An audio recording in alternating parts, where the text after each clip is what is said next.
Super સિક્સમાં વાત અત્યારના સૌથી મોટા સમાચારની અમદાવાદના પાલડી વિસ્તારમાં થયેલી લૂંટનો મામલો। ક્રાઇમ બ્રાન્ચે 5 લૂંટારુઓને ઝડપી પાડ્યા છે।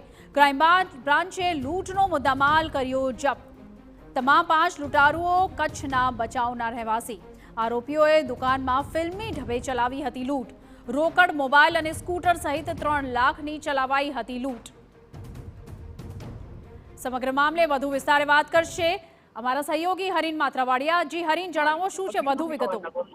બિલકુલ, ગત તારીખ 27 જુલાઈના પાલડી વિસ્તારમાં એક દુકાનમાં લૂંટ થઈ હતી। ફિલ્મી ઢબે લૂંટ થઈ હોવાના સીસીટીવી દ્રશ્યો છે તે સામે આવ્યા હતા। જોકે આટલા દિવસ બાદ અમદાવાદ ક્રાઇમ બ્રાન્ચે સમગ્ર લૂંટનો ભેદ ઉકેલ્યો છે અને દુકાનીધારીમાં આવેલા અને છરી બતાવીને લૂંટ ચલાવેલા જે 5 આરોપીઓ છે તેની ધરપકડ કરી છે। લૂંટારુઓ દ્વારા મોબાઈલ, એક્ટિવા અને રોકડની સહિત 3 લાખ રૂપિયાની જે છે ચોરી કરી હતી અને ક્રાઇમ બ્રાન્ચે બચાવમાં રહેતા 5 આરોપીઓ છે તેની ધરપકડ કરી છે। જોકે મોટા ભાગના આરોપીઓ છે તે ગુનાહિત ઇતિહાસ ધરાવે છે।